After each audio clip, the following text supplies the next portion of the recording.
Powered by the Montana Television Network. This is Montana This Morning from Montana's news leader. Good morning, and thanks for kicking off your work week with us here. I'm Justine Stewart. And I'm Louis Storch. Hopefully you're having a good start to your Monday so far.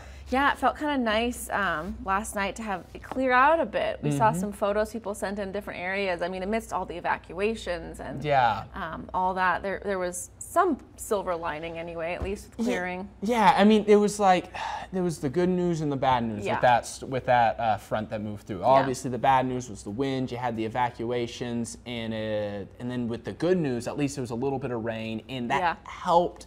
After it was done, the air quality. So air quality not as bad this morning. However, we do have that air quality alert still in place, and that's going to be until 9 a.m. this morning. Now, last week when I showed the air quality alerts, it was always until further notice. But at least for today, they're going to reevaluate this at 9 a.m. to see what the air quality looks like out there.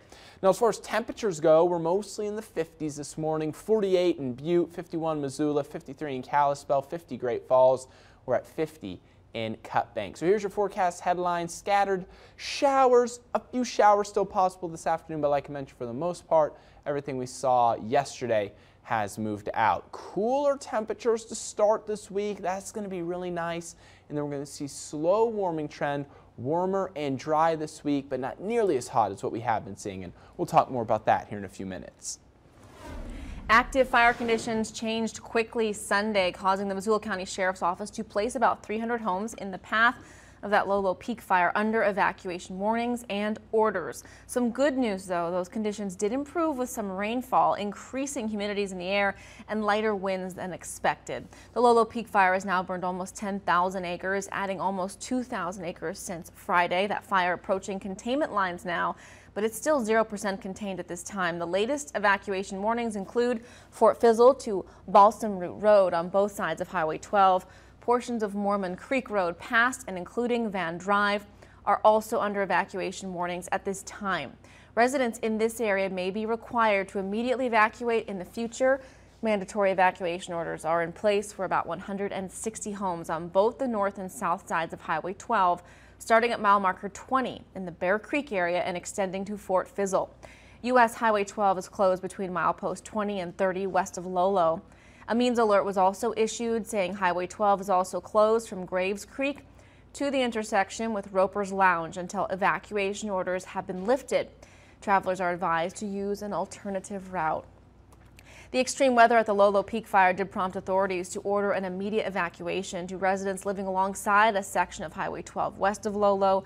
Weather played a significant role in the evacuation orders as a dry, cold front and windy conditions created a dangerous scenario for some residents in the area. MTN's Kent Lutzen was there as people were evacuating and brings us the story. Given where this Lolo Peak Fire is currently at and the fuels that are working in combination with the weather, expecting erratic fire behavior today, that the fire had grown to the point that the residents along Highway 12 that had been in an evacuation warning were in more danger and needed to evacuate. The evacuees have spent a lot of time packing up their belongings, gathering their most precious possessions. Although they were prepared, they're still unsure what their home will look like when they return. The advice is for homeowners to gather up any valuables, whether it be personal papers, photographs, memorabilia. Make sure you gather up any medicines that you might need. Make sure you know where your pets are, or if you have livestock, things like that. Gather those up. Fire managers are unsure how long this evacuation order will last. The last I heard, and this came from the operations center, is it could be a few hours and it could be a few days. And it's weather dependent. The fire has a mind of its own, and it will do what it's going to do. And I have a lot of faith that the incident command team has a good handle and a good communication system in place so that we can get information out to people so that they can have the proper warning and or notice when they need it. In Lolo, Kent Lutzen, MTN News. The Red Cross opened a shelter for evacuees at the Florence Carlton Community Church All evacuees are welcome and there is no cost to stay there. Residents are encouraged to sign up for emergency alerts to keep up to date with the latest information from officials. Ravalli County residents can download their free Ravalli County Sheriff's app, and Missoula County residents are encouraged to sign up for Smart 911. We did speak with some evacuees trying to figure out what to do. Well, there's a lot of things going through our mind. We've experienced this 4 years ago in 2013. So we were a lot more prepared this time. We had goats and chickens and ducks and having to get all our animals out and safe, and then us as well as our cats and dogs. And then where are we going to put them, and where are we going to stay, and how long? What are we going to do about work? And it just turns everything upside down for you. Sheriff's deputies went door to door yesterday notifying folks about the evacuations. They were asking residents to check in at Roper's Lounge once they left their homes. Even after people had evacuated, they are still facing many unknowns. We don't know any information. It could be weeks, it could be never, it could be days. So we don't know. We're kind of in shock. So. For more information on evacuations, call the Fire Information Line. That number is 258-4636. A public meeting to discuss the blaze will be held today at 7 p.m. in the upper gym at Lolo School on U.S. Highway 93. 42 guests at West Glacier Chalet evacuated quickly Friday on foot, hiking out more miles on an alternate route to get out of the way of fires that were sparked Thursday night by roughly 150 lightning strikes. Nearby, 3 fires caused concern. The Sprague fire on the east side of McDonald Lake was nearest to the lodge, and the Rogers and Hoe fires were also in that area. They hiked out to Jackson Glacier Overlook on the Going to the Sun Road. According to Chalet coordinator Kevin Warrington, guests at Sperry Chalet hiked 14 miles on Gunsight Pass Trail. It was a reroute from the original entrance trail that was 6.5 miles long.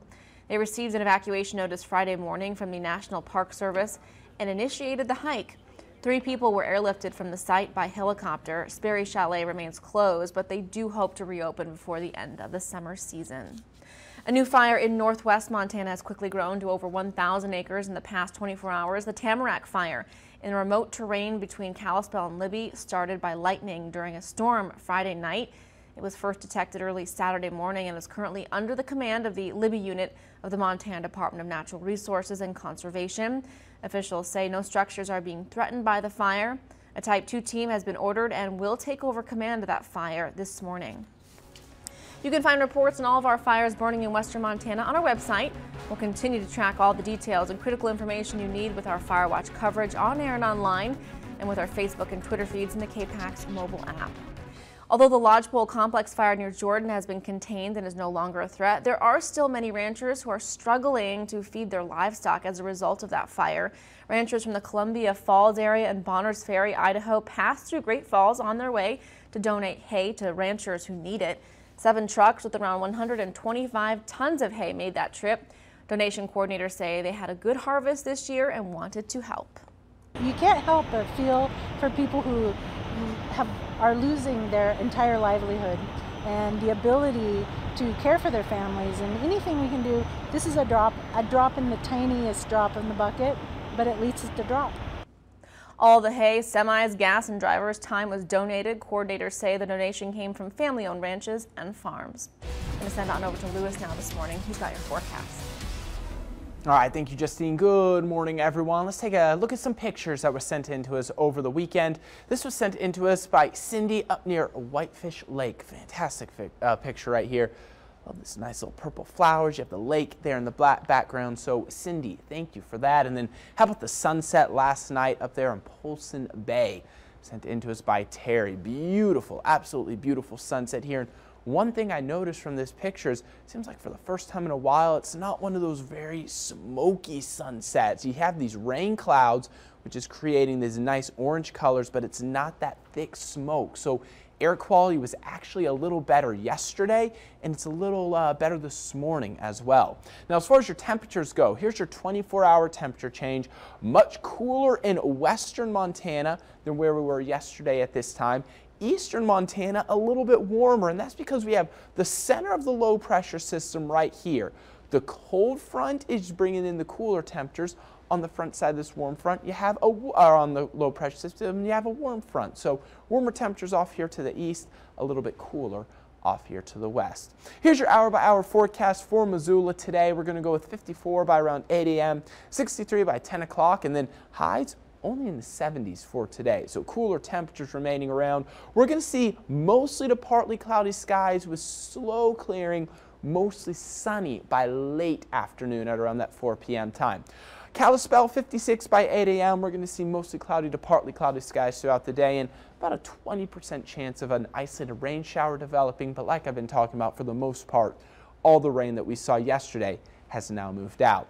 Now let's go ahead and take a look at our upper air map. So this is the pattern that we're going to see this week. Notice we're getting the dip in the jet stream. That's bringing in cooler temperatures to start the week. Now by the middle of the week, we'll stop this Wednesday at around 11:30. You can see the jet stream is going pretty much right over top of us. So we'll keep the temperatures on the cooler side, but then by the end of the week, it's going to create a little bit of a ridge. Now, not nearly as warm as what we have been seeing, but still by the end of the week, we're stopping this on Friday. Temperatures are going to return back to the upper 80s. And then as we get into Sunday, it looks like slightly cooler temperatures are going to roll in. All right, Missoula, 7-day forecast, 79 today, 82 tomorrow. We'll go with 85 on Wednesday, 86 as we'll top out on Thursday. And there we go. By the end of the week, slightly warmer with 87 on both Friday and Saturday. All right. Well, thanks, Lewis. And make sure you stick around. We'll have a lot more coming up after the break. But first, here's some birthdays for you this morning.